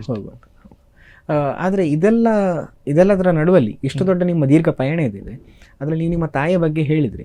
ಆದರೆ ಏನು ಹೇಳ್ತಾರೆ, ಈಗ ನಾನು ಕೆಲವು ಕಡೆ ಕೇಳಿದಾಗ ನೀವು ಎಷ್ಟೋ ಸಲ ನಿಮ್ಮ ಹತ್ರ ಮೊದಲು ಗಾಡಿ ಇರಲಿಲ್ಲ, ಹಾಗಾಗಿ ನೀವು ಒಂದೊಂದ್ಸಲ ಲಾರಿನ ಹಿಡ್ಕೊಂಡು ಮನೆಗೆ ಹೋಗ್ಬೇಕಿತ್ತು ಅಥವಾ ಬೇರೆ ಯಾವ್ದಾದ್ರು ಬೇರೆಯವರ ಗಾಡಿಯಲ್ಲಿ ಹೋಗ್ಬೇಕಿತ್ತು ಅಂತೇಳಿ ಹೇಳಿದ್ರಿ. ನಿಮ್ಮ ಮನೆಯವರ ಸಪೋರ್ಟ್ ಹೇಗಿತ್ತು ಅದಕ್ಕೆ? ನಿಮ್ಮ ತಾಯಿ ಅಂದ್ರೆ ಅವರು ದಿನಾಲೇನಾದ್ರೂ ಟೆನ್ಷನ್ ಇತ್ತು ಅಂದ್ರೆ ಎಷ್ಟೊತ್ತಿಗೆ ಹೇಗೆ ಬರ್ತಾನೆ ಹೇಳುವ ರೀತಿ ಇಲ್ಲ? ಅದು ಟೆನ್ಷನ್ ಈಗಲೂ ಉಂಟು ಅವರಿಗೆ, ಎಷ್ಟೊತ್ತಿಗೆ ಬರ್ತೀವಿ ಗಡಿ ಫೋನ್ ಎಲ್ಲ ಮಾಡ್ತಾರೆ. ನಾನು ಕಾಲೇಜಲ್ಲಿ ಇರುವಾಗಲೇ ಮೇಳಕ್ಕೆ ಹೋದವ, ಅಲ್ಲಿ ಪಾತ್ರಗಳು ಮುಗ್ದ ಮೇಲೆ ಬರ್ಲಿಕ್ಕೆ ಆಗ ವೆಹಿಕಲ್ ವ್ಯವಸ್ಥೆ ಇರಲಿಲ್ಲ. ನನಗೆ ಮರುದಿವಸ ಕಾಲೇಜಿಗೆ ಹೋಗ್ಬೇಕು. ಆಗ ಸಿಕ್ಕಿದ ವಾಹನ, ಆಗ ಕಲಾವಿದರಲ್ಲಿ ಎಲ್ಲರ ಹತ್ರ ಸಹ ವಾಹನ ಇರಲಿಲ್ಲ. ಇದ್ದವರು ಸಹ ನಮ್ಮಲ್ಲಿ ಡೈಲಿ ಕೇಳುದು ಹೇಗೆ ನಾವು ಬರ್ತೇವೆ ನಿಮ್ಮ ಕರ್ಕೊಂಡು ಹೋಗಿ ಅಂತ ಹೇಳಲಿಕ್ಕೆ ಒಳ್ಳೇದಾಗುದಿಲ್ಲ. ಮತ್ತೆ ಎಲ್ಲರೂ ಅವರವ್ರ ವೇಷ ಆದ ಕೂಡಲೇ ಹೋಗ್ತಾರೆ. ಮತ್ತೆ ಆಗ ಹೆಚ್ಚಿನವರು ಬಿಡಾರದಲ್ಲೇ ಇದ್ದವರು, ಅಂದ್ರೆ ವೇಷ ಆಗಿ ಅಲ್ಲೇ ಉಳ್ಕೊಳ್ಳುವರು. ಮನೆಗೆಲ್ಲ ಯಾವ ವಾರಕ್ಕೊಮ್ಮೆ ತಿಂಗಳಿಗೊಮ್ಮೆ ಆ ಥರ ಹೋಗ್ತಿದ್ದದ್ದು. ಈಗೆಲ್ಲ ಡೈಲಿ ಹೋಗ್ತಾರೆ. ನನಗೆ ಹೋಗ್ಲೇಬೇಕು, ಕಾಲೇಜಿಗೆ ಮರು ದಿವಸ ಹೋಗಬೇಕು, ಕ್ಲಾಸ್ ಮುಗಿಸಿ ಸಂಜೆ ಪುನಃ ಮೇಳಕ್ಕೆ ಹೋಗ್ಲೇಬೇಕು. ಲಾರಿಗಳಲ್ಲಿ ಸಿಕ್ಕಿದ ವೆಹಿಕಲಲ್ಲಿ ತುಂಬ ಕಷ್ಟಪಟ್ಟಿದ್ದೇನೆ ನಾನು ಬರಲಿಕ್ಕೆ. ಅಮ್ಮ ನಾನು ಬರದೆ ಮಲಗೋದು, ನಿದ್ದೆ ಬರೋದಿಲ್ಲ ಅವರಿಗೆ, ಆದರೂ ಸಹ ವೆಯ್ಟ್ ಮಾಡ್ತಾರೆ. ನಾನು ಮನೆಗೆ ಬಂದೇ ಊಟ ಮಾಡೋದು, ಈಗಲೂ ಹಾಗೆ. ಎಲ್ಲೇ ಆಟ ಆದರೂ ಸಹ 4 ಗಂಟೆ ಆಗಲಿ 5 ಗಂಟೆ ಆಗಲಿ ಬೆಳಗ್ಗೆ ಆಗಲಿ ಮನೆಗೆ ಬಂದೇ ಊಟ ಮಾಡೋದು. ಮತ್ತು ಅಮ್ಮ ತುಂಬ ಕೇರ್ ಮಾಡ್ತಾರೆ ನಾನು ಪ್ರತಿಯೊಂದು ಇದರಲ್ಲಿ ಸಹ. ಈಗ ನೀವು ಅಂದರೆ ಏನು ಹೇಳ್ತೇವೆ, ಕೊನೆ ಪಕ್ಷ ಹನುಮಗಿರಿ ಅಥವಾ ಹೊಸನಗರ ಮೇಳವನ್ನು ಸೇರಿ ಆದಮೇಲೆ ಅದು ಕಾಲಮಿತಿ ಯಕ್ಷಗಾನ ಮಾಡುವಂಥ ಒಂದು ಏನು ಹೇಳ್ತೇವೆ ಮೇಳ. ಹಾಗಾಗಿ ಹೆಚ್ಚು ಕಡಿಮೆ 5:30-6 ಗಂಟೆ ಆಚೆ ಪ್ರಾರಂಭ ಆಗ್ತದೆ, ಕೆಲವೊಂದು ಸಲ ಮಾತ್ರ 10 ಗಂಟೆ ಅಂತ ಇರುವಂಥದ್ದು. ನೀವು ಕಾಲೇಜಿಗೆ ಹೋಗುವ ಸಮಯದಲ್ಲಿ ಕಾಲೇಜನ್ನು ಬಿಟ್ಟಿಗೆ ಒಂದು ವೇಳೆ ದೂರ ಯಕ್ಷಗಾನ ಇದ್ದರೆ ಆಗ ನೀವು ಹೇಗೆ ಸಂಭಾಳಿಸಿದ್ರಿ, ಹೇಗೆ? ಕೆಲವೊಮ್ಮೆ ಕ್ಲಾಸ್ ಬಂಕ್ ಮಾಡ್ತಿದ್ದೆ ನಾನು. ಅಂದರೆ ಹಾಗಲ್ಲ, ಮೊದಲಿಗೆ ವೇಷ ಇದ್ದರೆ ಹೋಗಿ ರೀಚ್ ಆಗಲೇಬೇಕಲ್ಲ. ಅಂದರೆ ಮೇಳದಲ್ಲಿ ಸಹ ಸಮಸ್ಯೆ. ನನಗೊಂದು ಸಣ್ಣ ಕಲಾವಿದ ಅಲ್ಲಿ ಹೋಗಿ ಹೇಗೆ ಆಗ್ತದೆ, ಈಗಲಾದರೂ ಹೋಗಿ ಹೇಳ್ಬೋದು, ಆಗುತ್ತೆ ರ್ಯಾಂಪು ಬನ್ನ ಚೂರು ಲೇಟ್ ಒಂಚೂರು ಅಡ್ಜಸ್ಟ್ ಮಾಡ್ಕೊಳ್ಳಿ ಅಂತ ಈಗ ಕೇಳ್ಬೋದು. ಆಗ ಹೇಗೆ ನಾವು ಕೇಳೋದು? ಅಲ್ಲಿ ಹೆದರಿಕೆ. ದೊಡ್ಡ ದೊಡ್ಡ ಕಲಾವಿದರು, ಚೆನ್ನಮ್ಮ ಶೆಟ್ಟರು ಎಲ್ಲ, ಶ್ರೀನಪುರೈಗಳು, ಶಿವರಾಮ ಜೋಗಿಗಳು ಅಂತ ಕಲಾವಿದರು ಇರುವಾಗ ನಾವು ಹೋಗಿ ಹಾಗೆ ಮಾಡ್ಲಿಕ್ಕೆ ಆಗೋದಿಲ್ಲ. ಒಂದು ಮೇಳಕ್ಕೆ ಒಂದು ರೂಲ್ಸ್ ಅಂತಿದೆ ಅಲ್ಲ, ನಾನು ಹೋಗುವಾಗಲೇ ಆಲೋಚನೆ ಮಾಡಿಕೊಳ್ಬೇಕು, ನನ್ನಿಂದ ಆದರೆ ಮಾತ್ರ ಹೋಗಬೇಕು, ಎಲ್ಲರೂ ಹೋಗಬಾರ್ದು ಅಂತ. 2 ದೋಣಿ ಕಾಲಿಟ್ಟ ಹಾಗೆ ಆಗಿದೆ. ಸೊ ಏನಾದರೂ ಮಾಡಿ ಮುಂದೆ ಹೋಗಲೇಬೇಕಲ್ಲ, ಅಡ್ಜಸ್ಟ್ ಮಾಡಿಕೊಂಡೆಲ್ಲ ಹೋಗ್ತಿದ್ದು. ನಾನು ಕ್ಲಾಸಿಗೆ ಹೋಗುವಾಗ ಸಹ ಬೆಳಗ್ಗೆ ಲೇಟ್ ಆಗ್ತಿತ್ತು. ಬಹುಶಃ ನನಗೆ ಈಗ ತುಂಬ ಮಿಸ್ ಮಾಡಿಕೊಳ್ತೀನಿ. ನಾನು ಕಾಲೇಜ್ ವಿದ್ಯಾರ್ಥಿ ಜೀವನವನ್ನು ತುಂಬ ಎಂಜಾಯ್ ಮಾಡಲಿಲ್ಲ ನಾನು. ಅಂದರೆ ಬೆಳಗ್ಗೆ 9:30 ಕ್ಲಾಸ್ ಆದರೆ 9:25 ರೀಚ್ ಆಗ್ತಿದ್ದೆ. 3:30 ಕ್ಲಾಸ್ ಬಿಡಿದ್ರೆ 3:25 ಬ್ಯಾಗ್ ರೆಡಿಯಾಗಿ ಹೊರಗಡೆ ಓಡಿ ಆಗ್ತಿತ್ತು. ಕಾಲೇಜ್ ಪಿಕ್ನಿಕ್ಗಳಾಗಿರ್ಬೋದು, ಆ್ಯನ್ಯುವಲ್ ಡೇಗಳಾಗಿರ್ಬೋದು, ಮತ್ತು ಫ್ರೆಂಡ್ಸ್ ಜೊತೆ ತಿರುಗಾಡೋದು, ಅದೆಲ್ಲ ನನಗೆ ಸಿಗಲಿಲ್ಲ. ಆ ಅವಕಾಶಗಳೆಲ್ಲ ತುಂಬ ಮಿಸ್ ಮಾಡಿಕೊಂಡಿದ್ದೇನೆ ಯಕ್ಷಗಾನದಿಂದ ಅಂತ ಹೇಳಲಿಕ್ಕೆ ಇಷ್ಟಪಡ್ತೀನಿ. ನೀವು ಆಗ ಈಗ ಪರೀಕ್ಷೆ ಸಮಯದಲ್ಲೆಲ್ಲ ನೀವು ಹೇಗೆ ರಜೆ ಮಾಡ್ತಿದ್ರೆ, ಅಥವಾ ಆ ಸಮಯದಲ್ಲಿ ನೀವು, ಯಾಕಂದರೆ ಪರೀಕ್ಷೆ ಅಂತ ಬಂದು ಅಂತ ಹೇಳಿದರೆ ಹೆಚ್ಚು ಕಡಿಮೆ 1 ವಾರದ ಮುಂಚೆ ತುಂಬ ಜನ ಓದಲಿಕ್ಕೆ ಪ್ರಾರಂಭ ಮಾಡ್ತಾರೆ. ನೀವೀಗ ದಿನಾಲೂ ಮೇಳ ಇರೋದ್ರಿಂದ ಅದನ್ನೆಲ್ಲ ನೀವು ಹೇಗೆ ನಿಭಾಯಿಸ್ತಿದ್ರಿ? ಪರೀಕ್ಷೆ ಟೈಮಲ್ಲಿ ನನಗೆ ದೊಡ್ಡ ಫೈನಲ್ ಎಕ್ಸಾಮಿಗೆ ರಜೆ ಮಾಡ್ತಿದ್ದೆ ಕೆಲವು ದಿವಸ. ನಾನು BCA ಕಂಪ್ಯೂಟರ್ ಸೈನ್ಸ್ ಇದ್ದು ಗೋವಿಂದಾಸ್ ಕಾಲೇಜಲ್ಲಿ. ಆಗ ಹನುಮಗಿರಿ ಮೇಳಕ್ಕೆ ನಾನು ಹೊಸನಗರ ಮೇಳಕ್ಕೆ ಜಾಯ್ನ್ ಆದದ್ದು. ಮತ್ತು ಪ್ರೀವಿಯಸ್ ಇದ್ದ ಮೇಳದಲ್ಲಿ ನನಗೆ ಸಪೋರ್ಟ್ ಇತ್ತು, ಎಕ್ಸಾಮ್ ಟೈಮಲ್ಲಿ ರಜೆ ಕೊಡ್ತಿದ್ರು. ಆಗ ಸಸಿತ್ಲ ಮೇಳದಲ್ಲಿ ರಮೇಶ್ ಅಣ್ಣ ರಜೆ ಕೊಡ್ತಿದ್ರು. ಆಗ ಏನು ತುಂಬ ತೊಂದರೆ ಆಗ್ತಿರಲಿಲ್ಲ. ಇಲ್ಲಿ ಸ್ವಲ್ಪ ಪ್ರಾಬ್ಲಮ್ ಆಗ್ತಿತ್ತು ನನಗೆ ಮೇಳದಲ್ಲಿ. ಅಂದರೆ ನಮಗೆ 3, 4, 5 ವೇಷ, 7 ವೇಷ ಸಹ ಮಾಡಿದ್ದುಂಟಲ್ಲ ಐತೋಪಕ್ಕಿನ ಪ್ರಸಂಗದಲ್ಲಿ. 6-7 ವೇಷ ಮಾಡಿದ್ದು ಸಹ ಉಂಟು ನಾನು ಆ ಟೈಮಲ್ಲಿ. ಅಲ್ಲಿ ಹೋಗಲೇಬೇಕಾಗ್ತದೆ, ರಜೆ ನೋಡಿಕೊಂಡು ರಜೆ. ಆಗ ಉಜ್ಜಿರ ಅಶೋಕ್ ಭಟ್ರು ಇದ್ದದ್ದು ಮ್ಯಾನೇಜರ್. ಸೊ ಅವರು ಸ್ಟ್ರಿಕ್ಟ್ ಮತ್ತು ನೇರ, ಎಂತಾದ್ರು ಮೊದಲೇ ಹೇಳಬೇಕು ಅವರು ರಜೆಯದ್ದೆಲ್ಲ. ಕಾಲೇಜಿದೆಲ್ಲ ಹೇಳಿ ಕೆಲವು ಇಂಟರ್ನಲ್ಸ್ ಮತ್ತು ಲೇಟ್ ಬರೋದು, ಎಕ್ಸಾಮ್ ಟೈಮ್ ಟೇಬಲ್ ಎಲ್ಲ ಲೇಟ್ ಬರೋದಲ್ವ, ಹಾಗೆ ಅವರಲ್ಲಿ ಹೇಳಿಕೊಂಡು ಕೆಲವು ರಜೆ ಎಲ್ಲ ಕೊಡ್ತಿದ್ರು ಅವರು. ಆದರೂ ಮತ್ತೆ ನಾನು ಎಕ್ಸಾಮ್ ಪ್ರಿಪರೇಷನ್ ಎಲ್ಲ ಚೌಕಿಯಲ್ಲಿ ಫ್ರೀ ಇದ್ದಾಗ ಓದ್ತಾ ಇದ್ದೆ. ನಾನು ಅಸೈನ್ಮೆಂಟಲ್ಲಿ ಬರೀತಿದ್ದೆ, ರೆಕಾರ್ಡ್ಸ್ ಎಲ್ಲ ಬರೀತಿದ್ದೆ, ಪ್ರಾಕ್ಟಿಕಲ್ಸ್ ಓದ್ತಿದ್ದೆ, ಮರುದಿವಸ ಎಕ್ಸಾಮ್ ಬಂದು ಬರೀತಿದ್ದೆ. ಮತ್ತೊಂದು ಬಾಂಬೆಗೆ ಟೂರ್ ಹೋಗಿತ್ತು, ಅದೊಂದು ಹೇಳಬೇಕು ವಿಷಯ. ಆಗಲೂ ಹಾಗೆ ಫೈನಲ್ ಎಕ್ಸಾಮ್ ನಂದು ಪ್ರಾಕ್ಟಿಕಲ್ ಕಂಪ್ಯೂಟರ್ ಸೈನ್ಸ್ MSc ಕೋಣಾಜಿಯಲ್ಲಿ. ಆಗ ಬಾಂಬೆಗೆ ಹೋಗಲೇಬೇಕಿತ್ತು ಟೀಮ್. ಅದು ಒಂದೇ ಫೈನಲ್ ಸೆಮಿಸ್ಟರ್ ನಮ್ಮದು ಪ್ರಾಜೆಕ್ಟ್ ಸಬ್ಮಿಷನ್. ನಾನು ಬಾಂಬೆಯಿಂದ ಬಂದದ್ದು ಮರುದಿವಸ ಸಬ್ಮಿಷನ್ಗೆ. ಇಲ್ಲಿ ಬರುವಾಗ ಲೇಟ್ ಆಗಿತ್ತು, ಬ್ಲಾಕ್ ಎಲ್ಲ ಆಗಿತ್ತು. ಹೇಗೋ ಹಾಲಿಗೆ ಹೋಗುವಾಗ ನನ್ನ ರೋಲ್ ನಂಬರ್ ಕರೆಯುವಾಗ ಹೋಗಿ ರೀಚ್ ಆಗಿದ್ದೇನೆ ಪುಣ್ಯಕ್ಕೆ. ಇಲ್ಲಾಂದರೆ ಏನೂ ಆಗ್ತಿತ್ತು ಗೊತ್ತಿಲ್ಲ. ಬಟ್ ಯಕ್ಷಗಾನ ದೇವರ ದಯೆಯಿಂದ ಉಂಟು ಅಂತ ಹೇಳಲಿಕ್ಕೆ ಇಷ್ಟಪಡ್ತೀನಿ. ಆ ಥರ ಪ್ರಿಪ್ರೇಷನ್ ಆಗ್ತಿತ್ತು. ಅಂದರೆ ಕಷ್ಟ ಎರಡನ್ನು ಸಹ ಮ್ಯಾನೇಜ್ ಮಾಡೋದು. ಆದರೆ ಯಕ್ಷಗಾನಕ್ಕೆ ಹೋಗಿ ನಾನು ಹಿಂದೆ ಬರಲಿಲ್ಲ, ಒಳ್ಳೆಯದೇ ಆಗಿದೆ. MSc ಆಗಿ ನಂದು ಡಿಸ್ಟಿಂಕ್ಷನ್ ಪಾಸ್, BCS ಡಿಸ್ಟಿಂಕ್ಷನ್. ಮೇಳಕ್ಕೆ ಹೋಗಿ ಎರಡನ್ನು ಸಹ ಮ್ಯಾನೇಜ್ ಮಾಡ್ತಿದ್ದೇನೆ. ಅಂದರೆ ನಾವೊಂದು ಟೈಮ್ ಟೇಬಲ್ ಸಹ ಮಾಡಬೇಕು ಅಂತ ಎರಡನ್ನು ಸಹ ಮ್ಯಾನೇಜ್ ಮಾಡಿಕೊಂಡು ಹೋದರೆ ಆಗ್ತದೆ. ಯಾವುದು ಆಗೋದಿಲ್ಲ ಅಂತಲ್ಲ, ಖಂಡಿತ ಆಗ್ತದೆ. ಆ ಲೆಕ್ಕದಲ್ಲಿ ನೋಡಿದರೆ ನೀವು MSc ಕಂಪ್ಯೂಟರ್ ಸೈನ್ಸ್ ಪದವೀಧರರು ಅಂತ ಆಗಿರ್ಬೋದು, ಅಥವಾ ಇದಕ್ಕಿಂತ ಮುಂಚೆ ಬೇರೆ ಕಡೆ ಎಲ್ಲೆಲ್ಲ ಕೆಲಸ ಮಾಡಿದಿರಿ ಅಂತ ಹೇಳಿಕೊಂಡು ತುಂಬ ಜನಕ್ಕೆ ಗೊತ್ತಿರಲಿಕ್ಕಿಲ್ಲ. ನೀವು ಈಗ ಸದ್ಯಕ್ಕೆ ನೀವು ವೃತ್ತಿಪರ ಕಲಾವಿದರಾಗಿ ಅಂದರೆ ಸಂಪೂರ್ಣವಾಗಿ ಯಕ್ಷಗಾನದಲ್ಲಿದ್ದೀರಿ. ಇದಕ್ಕಿಂತ ಮುಂಚೆ ನೀವು ಏನು ಹೇಳ್ತಾರೆ, ಎಲ್ಲೆಲ್ಲ ಕೆಲಸ ಮಾಡಿದಿರಿ ಅಂತ?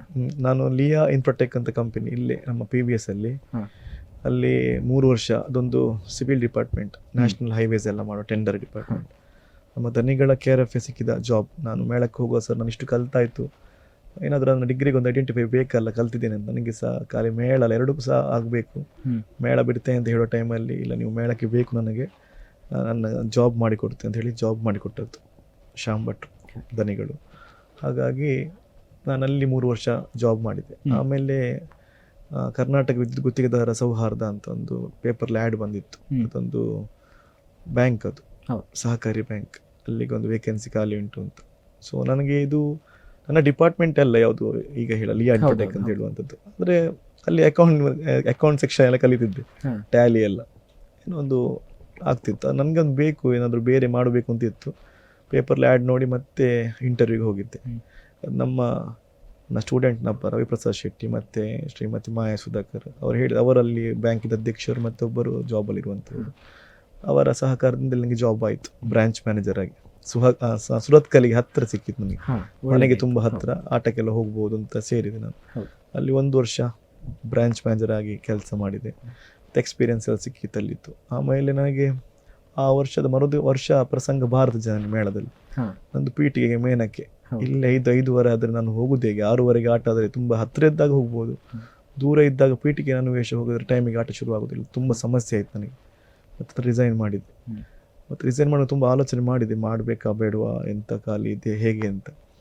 ಆಮೇಲೆ ಹೇಗೂ ನಮಗೆ ಇಷ್ಟ ಇದ್ದ ಫೀಲ್ಡ್ನ ಮುಂದುವರಿಬೇಕಲ್ಲ. ಸೊ ಯಕ್ಷಗಾನ ಕ್ಲಾಸ್ಗಳನ್ನು ಜಾಸ್ತಿ ಮಾಡುವ, ಇದರಲ್ಲಿ ಪೂರ್ಣ ಪ್ರಮಾಣದಲ್ಲಿ ತೊಡಗಿಸಿಕೊಳ್ಳುವ ಅಂತ ಕ್ಲಾಸ್ ಸಂಖ್ಯೆ ಎಲ್ಲ ಹೆಚ್ಚು ಮಾಡಿದೆ. ಈಗ ನೀವಾಗ ಹೇಳಿದಾಗ ಒಂದು 20-22 ಕಡೆಯಲ್ಲಿ ಕ್ಲಾಸ್ ಉಂಟು. ಸ್ಕೂಲ್ಸ್ ಸಿಗ್ತದೆ, ನನ್ನದು ಓನ್ ಕ್ಲಾಸ್ಗಳು, ಬೇರೆ ಬೇರೆ ಸಂಸ್ಥೆಗಳು ಕರೀತಾರೆ. ಈ ಥರ ಕ್ಲಾಸ್ಗಳನ್ನು ಮಾಡಿಕೊಂಡು ಹೀಗೆ ಮುಂದುವರಿತಿದ್ದೆ. ಇದೇ ರೀತಿ ಇನ್ನಷ್ಟು ವಿಷಯಗಳನ್ನು ನಾವು ಮಾತಾಡಲಿಕ್ಕಿದೆ, ಆದರೆ ಒಂದು ಸಂಚಿಕೆ ನಮಗೆ ಸಾಕಾಗ್ಲಿಕ್ಕಿಲ್ಲ. ಹಾಗಾಗಿ ಇದನ್ನು ನಾವು ಬರುವಂಥ ಸಂಚಿಕೆಯಲ್ಲಿ ನಾವೀಗ ಮಾತಾಡಲಿಕ್ಕಿದ್ದೇವೆ.